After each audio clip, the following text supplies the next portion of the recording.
warahmatullahi wabarakatuh.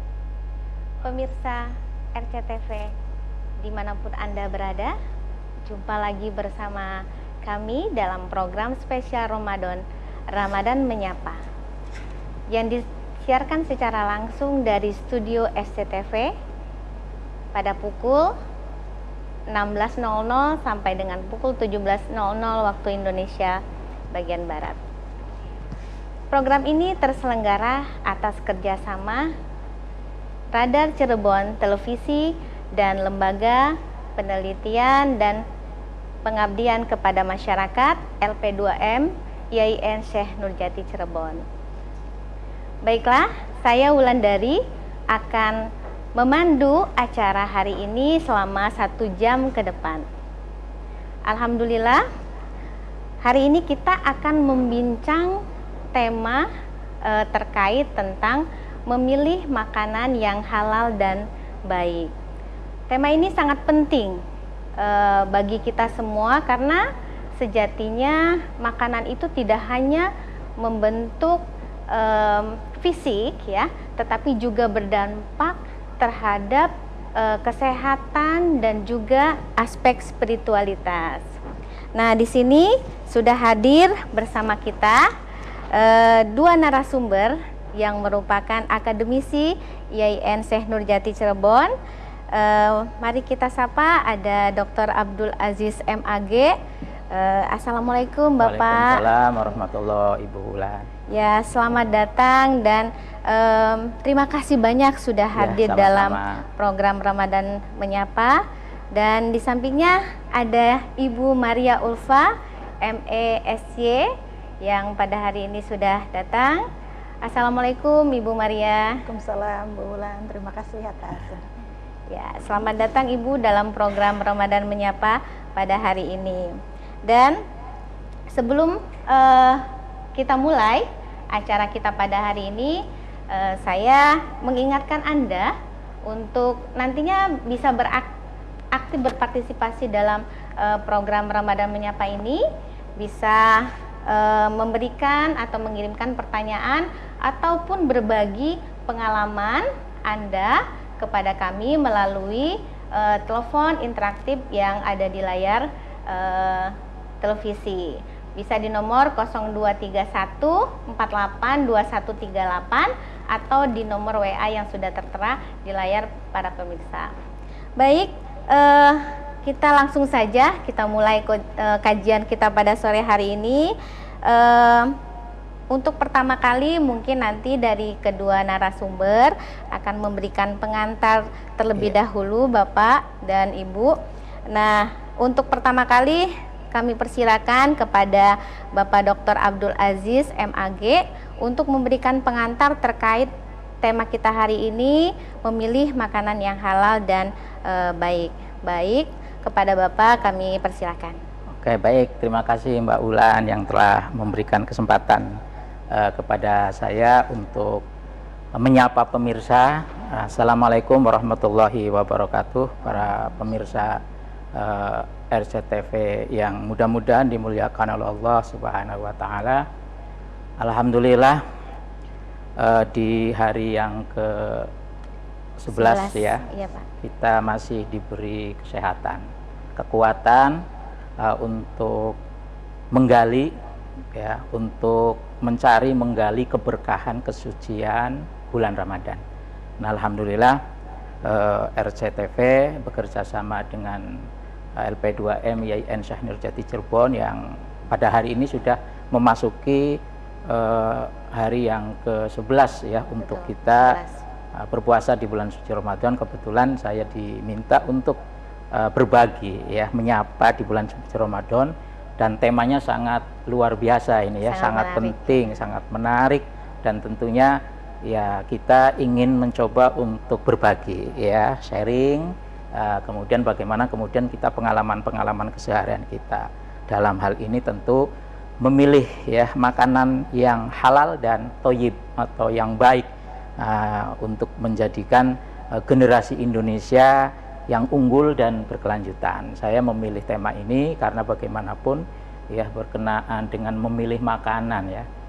Kalau kita lihat ya secara religius atau nilai-nilai keagamaan kita, ya, dan juga mungkin keagamaan yang lain ya, bahwa makanan itu adalah salah satu bagian yang paling penting ya untuk kita menjadikan kuat, untuk kita menjadikan beraktivitas ya di dunia ini, ya untuk ya menyelenggarakan kenegaraan juga harus ada asupan gizi. Oleh karena itu tentu di tema yang luar biasa menarik ini kita ingin ya berbagi bagaimana kemudian memilih ya makanan yang halal dan yang baik, atau dalam bahasa Arab biasa disebut sebagai thayyib atau halalan thayyibah. Halalan Ya, thayyibah. betul Mbak Ulan, ini sangat menarik ya Bu Maria ya. Karena semuanya pasti makan. Ya, tidak ada yang tidak makan. Tidak makan. Baik manusia maupun selain manusia itu pasti makan. Hanya saja mungkin kalau di Indonesia ya makanya hampir rata-rata itu nasi ya. Kalau di luar barangkali tidak. Nah, untuk itu maka bagaimana kemudian kita mencoba untuk memilih ya makanan yang halal dan yang baik. Kenapa harus ada yang halal dan harus ada yang baik? Tentunya kita sebagai manusia ya yang telah diberi atau ada unsur jasmani dan ada unsur rohani. Ya, unsur rohani tentu asupan gizinya lain dengan unsur jasmani. Nah, kalau unsur jasmani ya dalam rangka pertumbuhan, fisiknya biar sehat, kuat, akalnya juga biar bagus, maka tentunya harus makan.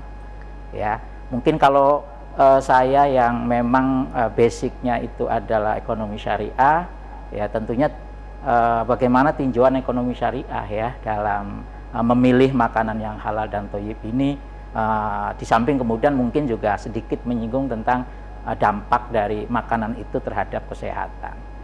Baik, yang pertama tentunya kalau kita merujuk ya kepada Al-Quran maupun Al-Hadis sebagai sumber utama kita ya, yang luar biasanya adalah ya ayyuhan nas ya. Itu kalau kita lihat ya di dalam surat Al-Baqarah ayat 2 ya, ayat 168 yang menyatakan a'udzubillahi minasyaitonirrajim, bismillahirrahmanirrahim, ya ayyuhan nas, nih Mbak Ulan ya.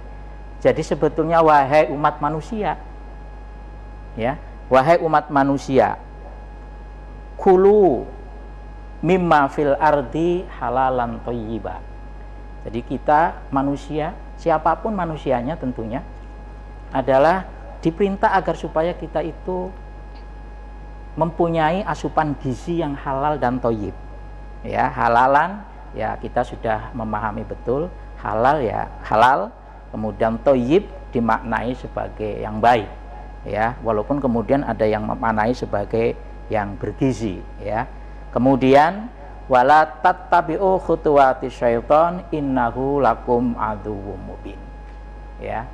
Nah, setelah kemudian kita sebagai manusia, anggota manusia, karena manusia kan banyak ya, kemudian diminta, disuruh, diperintah ya untuk makan yang halalan thayyiba, sekaligus ya dalam ayat ini mengingatkan kepada kita agar supaya tidak mengikuti langkah-langkah syaitan.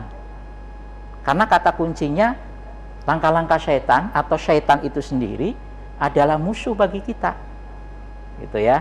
Oleh karena itulah maka mafhum mukhalafahnya jika kita sebagai manusia mengikuti langkah-langkah syaitan, berarti di dalam memilih makanan itu makan yang cenderungannya lebih banyak kepada makanan yang tidak halal dan tidak thayyib. Nah, ini yang tentunya perlu kita garis bawahi ya. Oleh karena itu sekali lagi ya, kenapa kemudian Allah ya sebagai Tuhan yang maha kuasa, Tuhan yang maha segalanya itu memberikan pedoman dalam hidup kepada manusia, karena dengan makanan itu akan sangat berpengaruh ya terhadap segenap aspek kehidupan kita ya. Makanya tidak heran ini kalau secara fisik saja, kalau makanan itu kemudian semuanya masuk, yang terjadi sakit gitu kan, kelebihan. Kalau kemudian makanan itu tidak terkontrol, maka akan banyak mengajar yang kurang baik. Mungkin itu saja dulu Mbak Ulan, berkaitan nanti dengan hal-hal lain bisa kita lanjutkan. Baik, terima kasih Bapak Dr. Abdul Aziz MAG yang telah memberikan pengantarnya. Selanjutnya nanti akan ada pengantar juga dari narasumber kita yang kedua, Ibu Maria Ulfa MESE. Tapi sebelum kita lanjut kepada pengantar yang kedua, pemirsa jangan pergi kemana-mana. Kita akan lanjutkan kajian ini dengan pengantar pada narasumber kita yang kedua.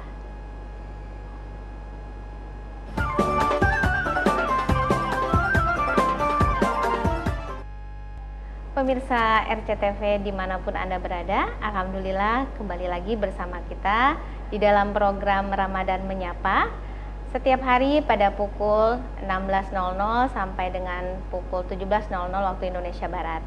Nah, tadi kita sudah mendengarkan pengantar dari Bapak Dr. Abdul Aziz MAG terkait tentang bagaimana sih memilih makanan yang halal dan baik itu ya. Nah, kita pada segmen kedua ini kita akan mendalami materi secara lebih detail lagi ya. Sebenarnya ada nggak sih nanti hubungannya gitu ya, kiat-kiatnya misalnya memilih makanan yang halal dan baik itu dengan pengaruhnya terhadap kesehatan kita gitu Ibu. Nah, untuk pendalaman materi ini kita serahkan waktu kepada Ibu Maria Ulfa MESE untuk memberikan secara detail bagaimana tips-tips atau trik dalam memilih makanan yang halal dan baik, tentunya dengan perspektif yang berbeda. Baik, terima kasih Bu. Terima Silakan. kasih Bu Ulan, juga Pak Dr. Abdul Aziz, Ya, juga pemirsa sama-sama. Ramadan Menyapa RCTV. Baik, terkait dengan makanan halal tadi sudah disampaikan oleh Pak Dr. Abdul Aziz bahwa di dalam Al-Quran sendiri sudah mengatur bagaimana kita harus memilih makanan yang halal dan baik. Halal saja tidak lengkap tanpa baik, baik saja tidak sah tanpa halal. Nah, di dalam konsep agama Islam sendiri bahwa yang namanya halal itu ada 3 kategori. Yang pertama halal lidzatihi, kemudian secara garis besar ada 2, halal lidzatihi dan halal li ghairi dzatihi. Halal lidzatihi memang secara zatnya itu halal, jadi bisa dikonsumsi oleh kita sebagai umat Islam, seperti makanan-makanan yang halal lah, yang dari alam, kemudian daging-daging yang halal itu bisa dikonsumsi. Namun ada lagi halal li ghairi haram ya, yang haram li ghairi dzatihi. Ada yang halal karena zatnya dan ada yang haram li ghairi dzatihi. Haramnya karena selain dari zatnya. Misalkan karena cara memperolehnya itu haram gitu ya, hasil dari memperoleh, mencuri misalkan begitu. Kemudian selain halal tadi harus baik. Baik tadi menyangkut unsur kesehatan kepada diri kita sendiri, tetapi ada juga yang memanai bukan hanya untuk kita sendiri tapi juga untuk lingkungan sekitar juga baik. Kemudian ada mekanisme tertentu untuk pada masa modern saat ini ya. Bulan ada yang namanya sertifikasi halal. Oh ya, sertifikasi Kebetulan halal. mungkin saya ditugaskan oleh LP2M, mungkin diantaranya karena saya concern di makanan halal, khususnya di lembaga pemeriksa halal Yayan Syekh Nurjati Cirebon. Terkait dengan efek-efek dari makanan yang kita konsumsi, sebetulnya tadi sudah sedikit disampaikan oleh Pak Abdul Aziz, mungkin nanti akan lebih banyak. Kalau secara kasat mata saja, ada makanan-makanan dan minuman yang diharamkan oleh Allah, itu sudah pasti kelihatan efek tidak baiknya kepada tubuh kita dan kepada lingkungan sekitar. Contohnya minuman keras, dilarang oleh Allah, ketika dikonsumsi itu tidak baik untuk tubuh si peminum itu sendiri, maupun kemudian efek perilaku yang akibat dari minuman tadi, kemudian berimbas kepada lingkungan yang tidak baik. Nah, itu sebetulnya betapa dahsyatnya efek dari makanan dan minuman yang kita konsumsi. Mungkin Pak Aziz lebih mendalam Baik, lagi. Bu Maria, memang ini menarik ya. Kalau tadi disampaikan bahwa jenis dari halal itu ada halal lidzatihi, kemudian ada halal li ghairihi. Sebaliknya, karena kalau ada halal ada haram, gitu kan. Nah, dalam hal perolehan ataupun jenis haram sendiri itu kan ada 3 ya. Pertama adalah haram lidzatihi, seperti yang tidak disampaikan ya di dalam Al-Quran, jelas homer gitu kan, khinzir, babi ya, kemudian darah, dan yang penyembelihannya tidak menyebut nama Allah, itu jelas haram ya, itu lidzatihi. Kemudian ada haram li'aqdihi. Nah, gitu kan, ada haram li'aqdihi. Akad, ya, akad-akadnya haram. Makanya kemudian dalam konteks kelembagaan ekonomi syariah ya, ada akad-akad yang ditengarai sebagai alternatif untuk tidak mengangkat akad yang haram. Dan yang terakhir adalah al-haram li ghairihi. Salah satu contoh di antara haram li ghairi itu ya seperti misalnya kita mencuri makanan yang zatnya haram, zatnya halal, tapi karena lewat mencuri itu jadi haram, Mbak Ulan. Nah, oleh karena itulah maka yang paling penting di dalam kita memilih ya makanan yang halal dan baik itu paling tidak ada 2 proses. Yang pertama adalah jelas yang paling mudah nih ya, yakni melihat bacaan label halal di makanan. Makanya tadi ada sertifikasi halal agar supaya si pemirsa atau konsumen itu langsung membaca. Ini lebih mudah gitu kan. Nah, kemudian di samping sertifikasi yang halal yang sekarang terus disosialisasikan oleh Kementerian Keagamaan lewat BPJPH ya, termasuk tadi telah disampaikan, termasuk saya juga bagian dari LPH ya, halal. Label halal. Yang kedua, ini yang paling penting kita ingat adalah kalau bisa nih Mbak Ulan adalah memilih makanan segar, alami ya, dan organik ya, jangan sampai kemudian lebih banyak kepada makanan yang non organik. Hal ini tentunya adalah agar supaya ya tubuh kita itu bisa berkelanjutan ya, tubuh kita itu bisa ya menerima ya makanan-makanan di samping kemudian yang halal tadi juga yang baik. Makanya dengan yang baik itu ya makan makanan yang kalau bisa yang segar gitu ya. Maka wajar kalau kemudian di dalam makanan harus ada ini juga label expired gitu ya, expirednya kapan dan seterusnya. Ini bagian penting ini gitu. Gitu Mbak Ulan. Baik. Alhamdulillah menarik sekali ya atas pemaparan yang sudah disampaikan oleh kedua narasumber kita. Tadi saya sempat menggarisbawahi bahwa untuk mengetahui gitu ya makanan yang halal atau tidak halal itu kita sebagai konsumen harus lebih aware gitu ya.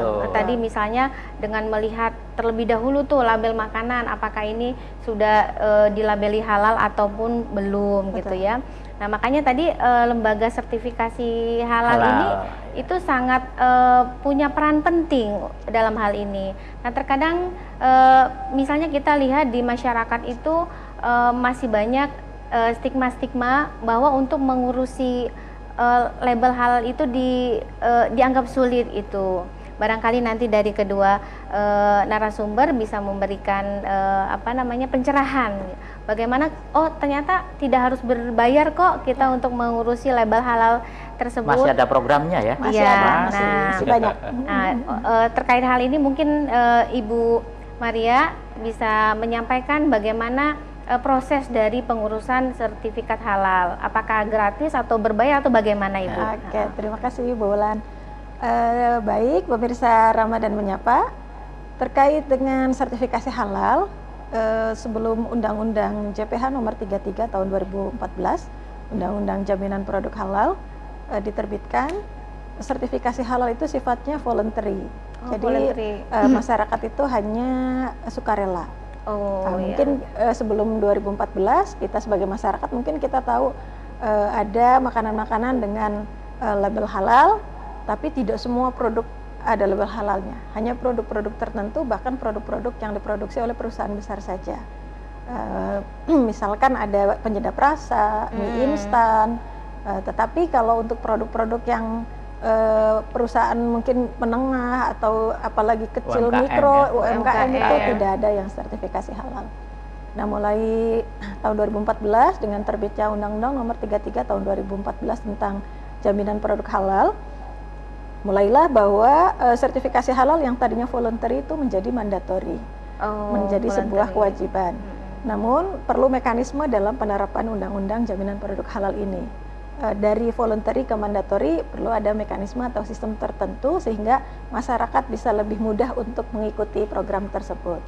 Nah, mulai tahun 2021 di BPJPH selaku lembaga badan tersendiri yang didirikan di bawah Kementerian Agama sebagai amanat Undang-Undang Nomor 33 tahun 2014 tadi, terbentuk BPJPH atau Badan Penyelenggara Jaminan Produk Halal di bawah Kementerian Agama. Jadi kalau dulu sertifikasi halal itu karena sifatnya voluntary tidak di bawah pemerintah, di bawah MUI secara langsung. Jadi sementara MUI bukan lembaga pemerintah. Nah, dengan adanya undang-undang tersebut diformalkanlah bahwa sertifikasi halal harus melalui lembaga pemerintah, dalam hal ini Badan Penyelenggara Jaminan Produk Halal di bawah Kementerian Agama. Tapi tetap ya peran MUI tetap ada di mekanisme sertifikasi halal. Nah, kemudian BPJPH membuat mekanisme supaya memudahkan. Tadi ada kesan bahwa sertifikasi halal itu yang pertama mahal, yang kedua rumit, repot gitu ya, ruwet gitu. Dan yang ketiga lama. Biasanya itu stigma yang ada di masyarakat.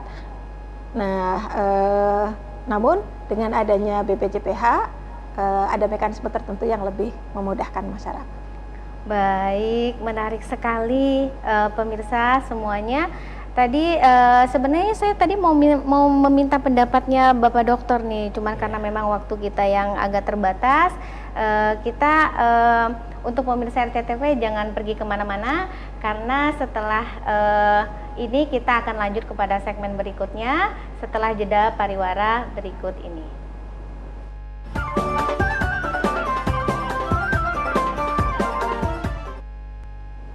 Pemirsa RCTV dimanapun Anda berada, kembali lagi kita pada segmen yang selanjutnya.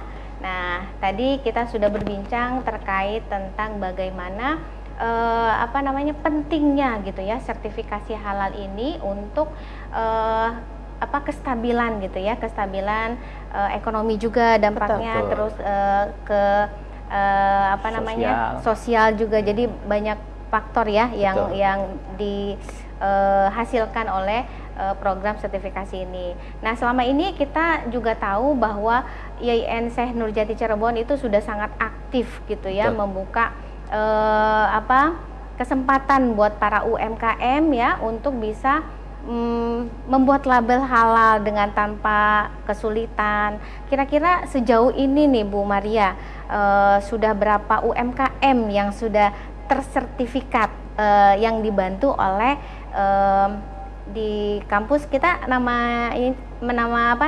lembaganya itu sertifikasi halal ya Bu ya? LPH IAIN Syekh Nurjati Cirebon. Silakan. Baik, terima kasih Bu Wulan.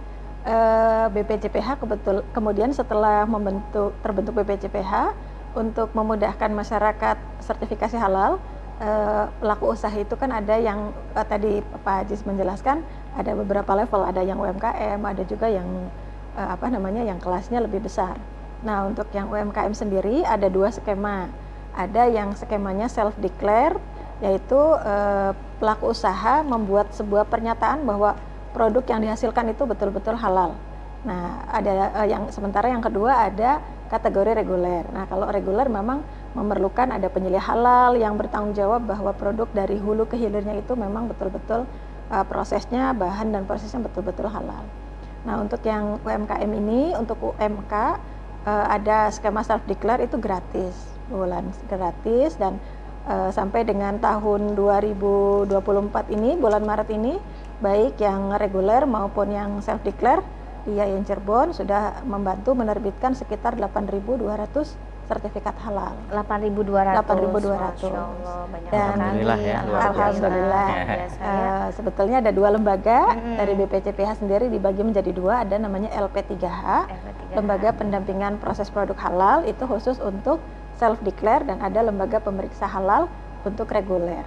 Nah, di reguler ini selain ada auditor halal dari lulusan-lulusan sains yang kompeten di bidang pemeriksaan produk, juga ada ahli syariah yang memastikan bahwa produk tersebut betul-betul halal secara syariat Islam. Nah, Pak Abdul Aziz ini juga salah satu ahli syariah di lembaga pemeriksa halal kami. Jadi biasanya ada pengajuan dari masyarakat, ada aplikasinya sendiri, bulan namanya PTSP Halal atau PTSP Halal. Itu disediakan oleh BPCPH atau biasanya disebut dengan Si Halal. Si Halal. Nah, pelaku usaha mengajukan ke Si Halal, mengupload dokumen-dokumen dan dokumen-dokumen yang diperlukan, kemudian memilih lembaga kami selaku pemeriksa halal. Nah, di kami kemudian nanti auditor halal turun ke lapangan, ke tempat pelaku usaha tersebut untuk melihat proses produk halal yang dilakukan. Jadi ini yang pengajuannya reguler ya? Yang reguler. Dari awal, dari mulai produknya datang, kemudian disimpan di mana bahan-bahannya, kemudian diolahnya bagaimana, itu semua diaudit oleh auditor halal dengan latar belakang kompetensi sains. Nah, kemudian setelah selesai audit, kemudian nanti ada sidang komite dari auditor halal dan auditor syariah. Pak Abdul Aziz termasuk auditor syariah. Jadi dari auditor halal itu menyampaikan hasil audit di lapangan, disampaikan bersama-sama di sidang tersebut, disampaikan khususnya ke auditor syariah. Nanti auditor syariah sudah membuat opini-opini syariah terlebih dahulu untuk nanti disampaikan ke MUI.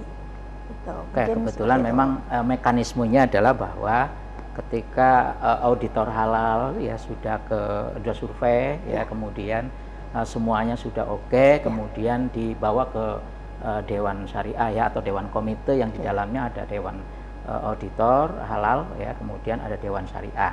Nah, dari sini ya setelah kemudian semua sudah di cross check dan lain sebagainya ya, dari Dewan Syariah membuat berita acara bahwa ini layak untuk dibawa ke MUI, ya, MUI Jawa Barat. Dari MUI Jawa Barat itu juga nanti akan ada komisi sidang komisi halal ya, untuk memutuskan bahwa apa yang sudah diputuskan di tingkat LPH itu layak diberikan sertifikat halal atau tidak ke BPCPH. Gitu kan. Nah, tentu tadi yang sudah saya sampaikan bahwa betapa pentingnya ya makanan halal dan thayyib itu bisa berdampak ya kalau kemudian kita asupan gizi kita itu kurang halal, tidak baik. Paling tidak dampak yang pertama adalah dampak fisik ya. Kadang-kadang banyak penyakit-penyakit sekarang nih, baik itu gula darah ataupun kegemukan ya, ataupun lainnya ya. Kadang-kadang juga kita sering mendengar, melihat di media sosial banyak makanan-makanan kadaluarsa yang kemudian ketika dikonsumsi menjadi tidak baik, pingsan lah, kemudian keracunan lah. Ini dampak secara fisik ya, secara zahir. Kalau kemudian makanan satu tidak halal karena ya mungkin expired atau mungkin juga karena lainnya ya, seperti ketika kemudian kita makan secara berlebihan pun itu akan menjadi tidak halal. Itu ya, jangan lupa nih para pemirsa ya. Jadi misalnya kita ini puasa nih ya di bulan Ramadan ini, kemudian sudah mengumpulkan banyak makanan, pada saat kemudian iftar atau pada saat kemudian buka segalanya dimakan. Nah, ini juga jelas ya, namanya israf. Ya. Nah, israf itu haram. Ya, makanya dalam konteks ekonomi itu ada domain halal, ada domain mubah, ada domain haram. Dari sisi makanan itu halal, walaupun itu halal lidzatihi, tapi bisa saja nanti haram liwairi gitu ya. Nah, kemudian dampak dari sisi mental dan emosional. Ya, ketika seringkali asupan gizi yang dikonsumsi itu tidak halal dan tidak baik, bisa menyebabkan depresi. Ya, bisa menyebabkan kecemasan ya, gangguan mental dan seterusnya. Dan ini kan banyak kejadian-kejadian. Betul, Ya. Oleh karena itu betul hati-hati dan seterusnya. Ya. Oleh karena itulah salah satu hadis ya yang diriwayatkan oleh Abu Hurairah ya secara garis besarnya bahwa Allah itu kan tidak suka ya terhadap makanan-makanan yang tidak baik. Jadi sukanya ya orang-orang yang makannya baik. Maka ketika kemudian asupan gizinya ya yang kita masuk, yang kita konsumsi itu tidak baik, kalau bahasa lainnya karena makanan itu akan menjadi energi. Betul. Nah, kalau kemudian energinya kurang baik dari asal usul yang kurang baik, maka apa yang dikeluarkan, apa yang digagas, apa yang pikirkan itu hal-hal yang kurang baik. Keinginannya adalah ya kalaupun misalnya mencari rezeki ya mencari rezeki yang tidak halal karena menghalalkan segala cara.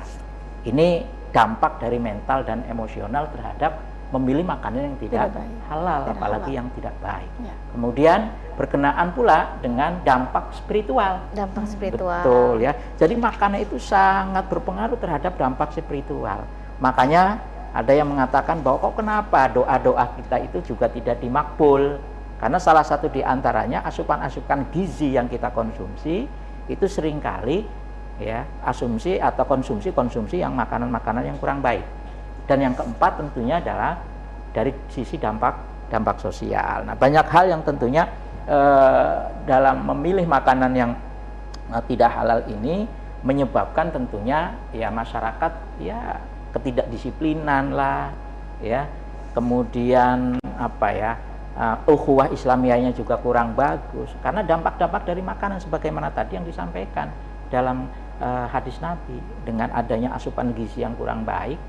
Ya, makanya kenapa kemudian MUI ya melalui MUI kemudian sekarang setelah ada mandatori ya pemerintah bertanggung jawab nih ya untuk menyeleksi makanan-makanan yang tidak halal, makanan yang halal sekaligus yang thayyib ya tadi yang baik. Makanya dua unsur halal dan thayyib tidak bisa dipisahkan. Inilah yang kemudian akan memberikan dampak untuk menjadi generasi unggul di Indonesia dan berkelanjutan. Gitu. Baik, Mbak Ulan. Terima kasih, menarik sekali ya perbincangan dan topik kita pada hari ini. Saya izin mengingatkan juga kepada para pemirsa RCTV dimanapun Anda berada untuk bisa aktif berpartisipasi dalam kegiatan program Ramadan Menyapa ini dengan mengirimkan pertanyaan atau memberikan pertanyaan ataupun bisa berbagi pengalaman Anda melalui line telepon di 0231 48 2138 atau di nomor WA yang tercantum di layar televisi pemirsa semua. Nah, karena waktunya sudah kita lanjut untuk segmen berikutnya, pemirsa jangan kemana-mana, kita akan melanjutkan pada segmen berikutnya setelah jeda pariwara berikut ini.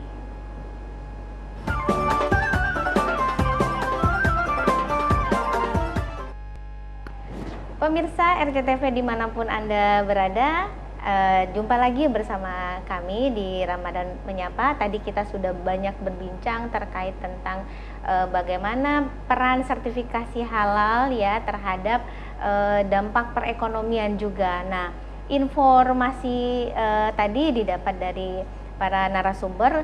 Dalam waktu dekat ini kita akan dianjurkan bahkan diwajibkan ya Bu ya, diwajibkan untuk hampir seluruh makanan gitu ya, tidak hanya yang kaitannya UMKM saja gitu ya, tapi itu kepada seluruh makanan-makanan label-label itu harus tersertifikat halal. Mungkin nanti kedua narasumber bisa menjelaskan terkait tentang peran pemerintah yang sangat gencar. Berarti kan ini ada urgensi urgensi sekali. Silakan Ibu Dr. Maria untuk menjelaskan. Terima kasih Bu Ulan. Ya Bapak Ibu pemirsa Ramadan Menyapa, saat ini ada gerakan WHO 2024 atau Wajib Halal Oktober 2024. Wajib halal. Jadi mulai tanggal 17 Oktober 2024 seluruh makanan minuman, bahan pangan, bahan penolong, bahan tambahan makanan itu semuanya harus bersertifikat halal, termasuk juga penyembelihan dan jasa penyembelihan. semua harus bersertifikat halal. Setelah tanggal itu nanti ketika ada produk-produk yang memang halal tetapi tidak mencantumkan label halal, maka akan ada sanksi-sanksi tertentu yang dikenakan oleh pemerintah kepada pelaku usaha.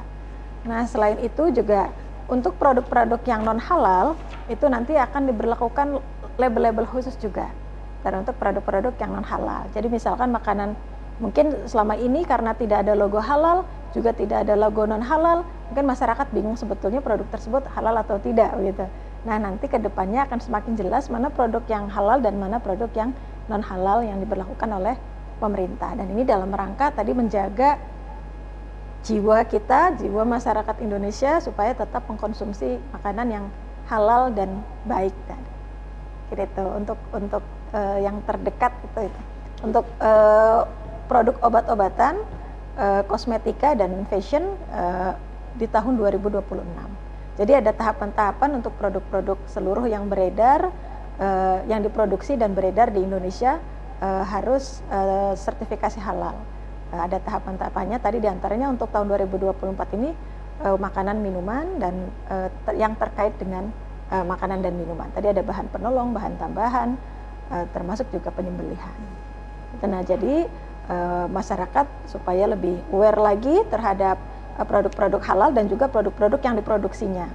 Nah, sebetulnya ini bukan hanya untuk kebutuhan nasional, tetapi di era perdagangan bebas ini banyak sekali produk asing yang beredar di Indonesia maupun produk kita yang beredar di luar negeri.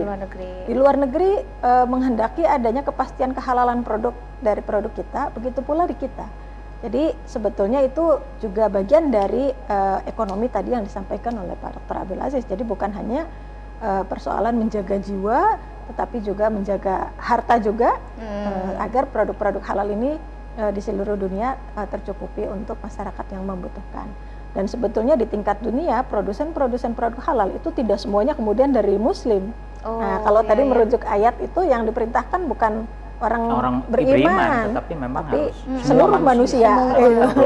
Ajakannya ya kepada seluruh manusia. Betul. Jadi wajar sekali kalau kemudian produk halal ini menjadi kebutuhan seluruh umat manusia. Iya. Oke, makanya penting ya bagi kita untuk memahami itu, ya kesadaran kita juga harus selalu meningkat ya. Bagaimana kemudian menumbuhkan keinginan untuk selalu ya memilih makanan yang halal, makanan yang thayyib, yang baik atau yang bergizi ya. Kalau tadi ada ya dalam maqasidus syariah itu kan hifdzuddin.